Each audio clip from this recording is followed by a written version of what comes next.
In our previous 2 sessions, we looked at what the foundation of our faith is, and we recognized that what we're doing, what we're going to be learning, the practical application of that is to carry life-giving, health-giving, salvation-giving messages to the world, both in word and in practice. In order to do that, we need to recognize again, before we go further, that God is the author of this message. And in the same way that God is the author of Scripture, He is also the creator of our bodies. I believe that any important piece of equipment is maintained best by going to the information that has been provided by the manufacturer himself. And truth be told, in many ways, we have come to rely on human knowledge when it comes to our physical bodies. We go to the science, we go to what people have discovered, we go to doctors who are people. But God is the one who put our bodies together. And I believe that He's actually given us so much information in the Bible so that we can use the Bible as a health textbook. And we're going to do that again in the next couple of sessions. I'm going to show you that the Bible actually gives us a lot of information. And when we put that together with what we are able to find when we study the human body, we're able to learn that God has put us together amazingly, but He didn't just leave us there. He's given us the tools to look after the bodies that He has created for us. So with that in mind, we are acknowledging that our primary textbook for these couple of studies is not just science, but we're going to measure everything that we work with, everything that we listen to, everything that we study by the Bible as the primary standard. Does this mean that we're going to throw out, modern technology and science, and that we are going to refuse to look at what can be seen under a microscope and what can be, studied with the equipment that is available today? Of course not. We recognize those things.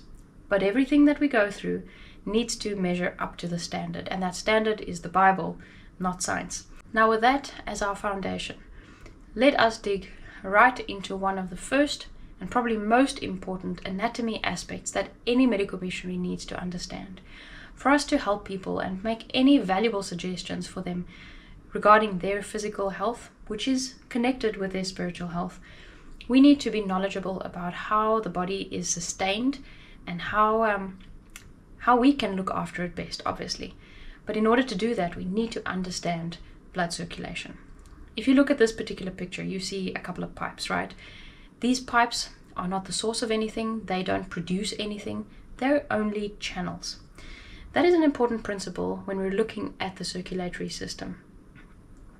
When we're looking at blood vessels are just channels. They don't make blood, they don't form blood, they don't create anything for that matter. They are channels where this blood can flow through, and the body is made up of an entire network of connected pipes. It's an entire system of pipes, very similarly to how, if you look at a city, you've got different buildings and you have a water source, a main water source for that city, and all of those pipes are somehow connected. Your home is connected to the same pipe source where you get the water from the main, or where you get your water from the main source, as many of the other homes are tapped into the same source.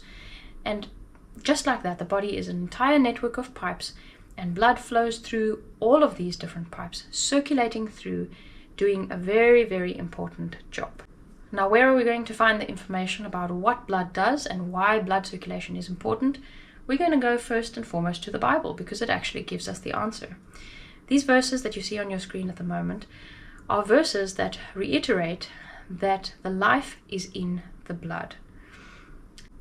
Interestingly, just like the physical and the spiritual is connected, like in the quotations that we studied in the previous 2 sessions, we see that blood is also presented in both a practical or physical sense and a symbolic sense. The life is in the blood, physically, practically speaking, scientifically speaking, but it's also Christ's blood that gives us spiritual salvation. So the Lord has made a lot of the physical things object lessons for understanding the spiritual aspects and understanding the gift of salvation and the gospel. But what is more incredible is the detail that the Lord has built into the system of blood. What does blood really do? Well, we should first answer the question, what is a cell? A cell is just a small little building block. It's a component. It's like the brick, and you take many, many bricks to build a wall. In the same way, many little cells form an organ structure together, and the cells of the kidneys look different to lung cells, to skin cells, to nervous tissue cells. All of these different organ systems have different looking building blocks, but a cell is a building block nonetheless, a small little tiny component. But each and every cell is a living building block. It's a system on its own. There's activity happening inside it, and it requires ingredients to be delivered to it on a regular and consistent basis. So blood does that. Blood delivers oxygen and water. It delivers glucose, which is a source of fuel. It delivers protein, which helps to give the cells the building blocks for forming a lot of the structural components, as well as the DNA. Fats, vitamins, minerals, immune cells, clotting factors, platelets, all of these different things are delivered to each and every cell of the body. And of course, different cells have different needs at different times, and that's why all of these ingredients flow through the blood, and it basically gets loaded off where it is needed, when it is needed there. It's much the same as a delivery system. It's like a delivery vehicle that drives through a city. It doesn't deliver the exact same thing everywhere. It delivers each and every package where that package needs to go, and then it goes back to the source or to the warehouse, and it gets filled up again with new packages, and it goes on its route again, and it goes and delivers all of these different packages. Just exactly the same way. As the blood flows, as it travels through the body, in some places there's offloading to the cells, and in other places the blood is filled up again or stocked up again with those nutrients. So where does all of this go? As we say, it goes to the cells, and as the blood flows through and past each and every cell, it doesn't only deliver certain ingredients to those cells, but oftentimes the blood, or on a consistent level, I should say, the blood also picks up some of the things that need to be removed from that particular cell. In a city, these two systems are often separated. The delivery vehicles are not usually the same as the rubbish truck, but the blood contains all of these things. So we can think of the blood like the traffic system, not just as a little vehicle going around, but like the traffic system. And as this traffic system goes through, there are certain components being delivered to the cells, and the rubbish is being gathered and taken where it will be delivered to the right places so that it can be cleared out of the body again. This system is a remarkable system. In its basic simplicity, it serves the purpose of consistently delivering what every cell needs and removing what has to be taken away. We read in the Spirit of Prophecy, perfect health depends on perfect circulation. And this was in fact written long before modern sciences actually understood the full significance of how important blood circulation is for good health. Now let me show you this graph. When we want to understand how the whole blood circulation system works towards supporting good health, there are a couple of components that are involved. We need good blood because, as we say, the blood is that whole transport system delivering and removing what is toxic. So we need good quality blood containing all the right ingredients. It needs to be stocked up with the right ingredients that will be delivered to every single cell. But that blood also needs to have a good traffic system. It has to have a way to flow easily. So we need healthy blood vessels. We need healthy pipes. Traffic jam doesn't help anything. If the roads are blocked up by some kind of a traffic jam or a holdup or a detour or something like that, then delivery is interrupted. The blood is the same. If there are blood vessels that are damaged and blocked up, then the circulation is not going to work properly. So we need good quality blood flowing through healthy blood vessels. And we need the flow to be good. We need the blood not just to pool and sit and kind of be sluggish in good and healthy blood vessels, but we need the blood to actually move consistently. So we need some kind of a force that pushes the blood forward.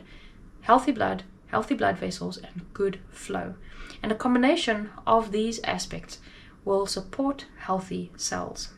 So here's another picture or a graph that just illustrates how the relationship works. The blood vessels flow very closely connected, especially the tiny blood vessels flow closely connected with the cells so that there's a very thin barrier between the two and that things can be transferred easily back and forth between the cells and the blood. It's also important for us just to keep in mind, just as a general note, that blood vessels can be termed in different ways. There are actually different kinds of blood vessels. We call them blood vessels, which is just another name for the blood carrying pipes. Some of them are actually, technically speaking, veins, some are arteries, some are capillaries. the real definitions of that is not crucially important for medical missionaries. For those of you who are interested, veins always carry blood towards the heart, arteries carry blood away from the heart, so it's got that strong pump pressure from the heart's pumping action, and capillaries are the tiny blood vessels that kind of connect the arteries and veins at the end point. The capillaries are, typically speaking, the blood vessels that are most closely connected with the cells. This system is not just, made up of a bunch of pipes. It has to have some kind of driving force for the pressure, as we mentioned. And the heart is the primary pump that generates pressure. So the heart literally contracts and pushes the blood forward to keep it flowing. Flow requires pressure. There has to be something pressing the blood forward in order for it to flow. And that is basically what we are referring to when we talk about blood pressure. Many of you may have heard about blood pressure. Many of you might have been trained in how to do blood pressure checks at health expos or in other different ways. But sometimes we don't even really understand what that pressure refers to. Blood pressure refers to the pressure with which the blood is pushing forward. And of course, there's a normal or a safe range for that. If the pressure is really low, then the blood is too sluggish, it doesn't actually move forward. That can make us feel dizzy or very tired or very weak. If the pressure is really high, sometimes we don't even have symptoms. When it is super high, people can have symptoms like headaches and feeling really awkward. They can feel dizzy. They can even become confused. But other than the symptoms, the key thing to recognize is that a very high or a very low pressure is never going to help the body effectively. When the pressure is too low, we feel tired because the blood is moving so slowly that ingredients are not being delivered as quickly as they should, and toxins, including carbon dioxide, is not being removed from cells as quickly as it should. When the pressure is too high, that blood can actually flow so fast at such high pressures that there's not enough time for all of the ingredients to be delivered to the cells and for the rubbish to be taken. So either which way, the interchange or the interaction between what is in the blood and what needs to go to the cells and come out of the cells is going to be disrupted when the blood pressure is not normal. It all comes back down to what we said earlier. We need the right consistency of blood. We need the right ingredients in the blood. So we need good quality blood flowing through healthy arteries and veins at the right pressure. And that gives us good blood circulation and supports healthy cells. This picture is an illustration. It's just a graphic illustration of a blood vessel. Imagine you're looking at the blood vessel with it being cut open so that you kind of can get a view of what is happening inside. You're seeing on this picture the blood vessel wall, so in other words the pipe structure, and you're also seeing an illustration of blood flowing through here. You can see on this particular picture that there is a wide portion and a narrow portion, and that is not necessarily indicative of a problem.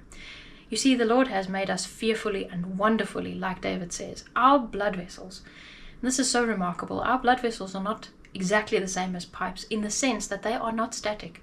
They're not like a plastic or a metal pipe that is just one diameter and it stays the same. Our blood vessels actually have muscle layers in the wall and the structure of that blood vessel, allowing it to constrict or to open up.